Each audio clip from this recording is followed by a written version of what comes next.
Donc, toujours au top 5 du Lobe, je suis en présence de Annick Martel et Boran Richard. Bonjour. Bonjour. OK, on est là pour parler donc d'une œuvre qui a fait beaucoup parler, qui a été un petit peu controversée. Puis c'est une œuvre d'un artiste québécois, cette fois, qui est Martin Bureau. Cette œuvre, c'est Hommage à Sa Gracieuse Majesté. C'est une œuvre qui est c'est important de le mentionner, évidemment, qu'elle a été réalisée dans le cadre du 400e de la Ville de Québec, comme événement de clôture en plus de la Manif d'art de Québec. C'est les deux faces d'un 25 sous, un quart de pièce, combinés ensemble. On a droit à une reine avec un magnifique panache, ça veut dire. Puis il y a des inscriptions aussi. Hein. Ouais. Je pense que ça fait partie également de l'œuvre puis de la censure. C'est écrit quart de piastre. Oui. Moi, je trouve dans l'inscription qui est intéressant. Mais peut-être juste, la controverse vient, on va nommer la controverse peut-être un peu, elle vient dans le fond de la fonderie elle-même, une fonderie qui est un entrepreneur privé qui a décidé d'embarquer dans l'art contemporain. Donc, c'est un don qu'ils ont fait. Ils ont dit, on va couler les 10 trous d'hommes, en fait, les 10 plaques qui vont remplir des trous d'hommes dans la ville de Québec. Et c'était donc une alliance entre le privé, ce qui se fait peu, et un peu le municipal, puisqu'il y avait la ville derrière ça aussi qui appuyait cette démarche-là, dans le cadre des 400e. Et c'est la fonderie qui a refusé de couler cette plaque-là. Donc, la fonderie, comme entreprise privée, a le droit. C'est un don qu'elle faisait, elle ne se fait pas payer. Elle s'est dit non, je ne rentre pas dans cette zone politique-là, dans la question identitaire que Martin Bureau posait. C'est de là que part, en fait, le scandale. Puis la Ville n'a pas voulu appuyer Martin Bureau, même s'il avait déjà appuyé cette démarche-là. Est-ce que vous pensez que la Ville de Québec avait une responsabilité par rapport à ça, par rapport au fait de décider de permettre la diffusion de cette œuvre-là ou non? En embarquant le politique dans ce projet-là, d'une certaine manière, l'art perdait son indépendance. Ce qui est bien, parce qu'à quelque part, en tout cas moi, c'est une question que je pose à l'art, à quel point cette indépendance-là nous sert. Hein? Puis, bon, parce qu'il y a une forme de sclérose à un moment donné où l'art se nourrit lui-même. Si la fonderie n'avait pas pris cette décision-là, la Ville n'aurait pas censuré. Non. La censure vient de la fonderie, puis là, la Ville a embarqué, a appuyé, n'a pas voulu se mouiller, en fait, a respecté la décision du privé. Et on peut comprendre pourquoi. C'est aussi... c'est quand même je veux dire, la fonderie a derrière elle une grosse organisation américaine, entre autres, qui font beaucoup de donations pour le milieu des arts et de la culture, mais ils choisissent où ils mettent leur argent. Puis je pense que c'est là qu'on pose des questions de pouvoir et l'art qui devient politique dans ce cas-ci. Ça m'interroge à quel point ce symbole-là d'une reine qui finalement représente quoi? C'est le titre de l'œuvre, c'est l'inscription de 1759 Enfin, 250 ans d'anniversaire de la conquête. De la conquête, alors qu'on fête le 400e de Québec. Sa question, moi, c'est là que je trouve... En fait, ce que je trouve le plus intéressant, c'est que l'art a eu lieu dans le cas de cette œuvre-là. L'art qui a posé une question puis qui a trouvé une réponse. Une réponse pas nécessairement raisonnée, mais une réponse d'autant plus parlante quand tu vois une fonderie privée qui dit... Que la réaction a été forte, puis que ça s'est parlé... la polémique a débordé jusqu'au Canada anglais, puis dans tout le Commonwealth. Dans le fond, ça a été mentionné, là, la présence de cette œuvre-là, qui était un crime de lèse-majesté, à la limite, dans la mesure où on s'attaquait à l'image de la reine. Par contre, évidemment, au Québec, on a peut-être une relation, une certaine distance par rapport à l'image de la reine. Puis, c'est d'autant plus bon qu'on est une nation, il y a un mouvement nationaliste qui a été assez fort, qui l'est peut-être moins aujourd'hui, mais ça questionnait quand même cette identité-là historique du Québec, puis de la Ville de Québec. Bien, ça pose la question même de notre idée de représentation et d'identité intrinsèquement à la cause que portait Bureau, sûrement sur son œuvre même, mais aussi à notre question sur est-ce que la reine représente vraiment notre nation à nous, tu sais. Puis je me souviens dans les articles lus sur Internet, il y a Martin Bureau qui posait la question, est-ce qu'on a le droit de critiquer la reine et de la représenter, tu sais. Puis j'essaie personnellement d'y répondre à la question. Je suis restée... ambigu, sans... Ben, t'es resté ambigu comme la société québécoise l'est face à ces symboles. Tu sais, Dans ce 25 scènes-là, d'un côté, tu as l'orignal qui, lui, n'a pas de frontières, qui, lui, appartient pas au Québec, mais qui est un symbole fort de puissance du Grand Nord, entre autres.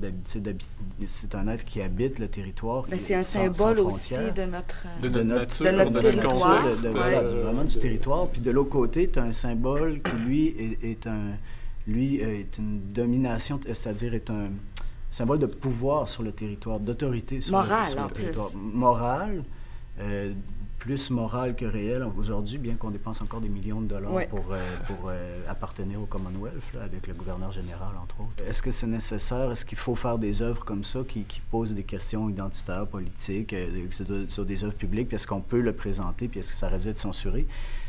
Je répète que pour moi, l'art a eu lieu à ce moment-ci. Parce que cette œuvre-là, si ça avait été fait par un centre d'artistes local, un centre d'artistes, puis qu'il y avait eu un vernissage entre artistes, elle aurait été apposée, probablement placée sur la rue, avec peut-être très peu de réaction. Quoique quand on occupe la rue, là, on se confronte à à la possibilité que le public le voit et réagisse. Surtout quand on s'attaque à des symboles forts comme ça. Mais elle n'est pas choquante, l'œuvre. Elle est ludique. Oui, c'est tout à fait, mais il faut croire qu'il y en a qui l'ont la frontière est... Mais oui, c'est très ludique, effectivement. Ouais. Ben voilà, c'était Annick Martel, puis Boran Richard, artiste au Saguenay-Lac-Saint-Jean.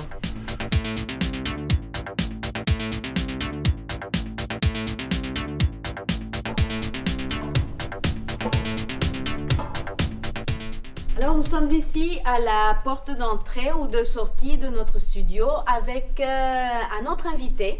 Cette fois-ci, c'est quelqu'un qui n'appartient pas vraiment au milieu de l'art.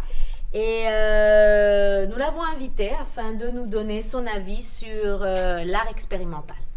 Donc, je vous le présente, c'est Michael Bloch. Bonjour, Michael. Bonjour. Merci d'avoir accepté notre invitation. Merci en à passant. toi. Ben, moi, je suis géologue, donc je travaille essentiellement dans les bureaux et dans le bois. On va dire 6 mois de temps dans les bureaux, 6 mois de temps dans le bois, et puis assez loin du domaine de l'art, il faut le dire. Est-ce que tu as l'habitude d'aller visiter des musées d'art contemporain ou même des musées de beaux-arts?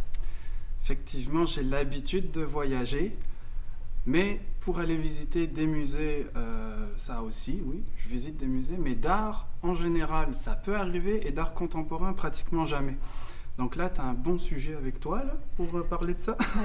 Pourquoi tu ne choisis pas les musées d'art contemporain? Parce que là, si tu veux, j'ai une idée préconçue, un petit peu comme tout le monde, là, comme ceux qui ne connaissent pas vraiment l'art contemporain. Ils mettent des œuvres, que ce soit peinture ou sculpture, c'est, à mon sens... franchement, assez laid. Ça n'a pas de forme.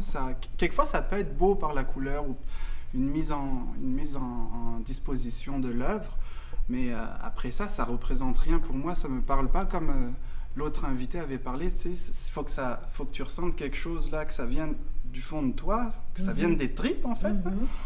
Moi, j'ai pas ça. En général, j'avais cette idée au départ préconçue.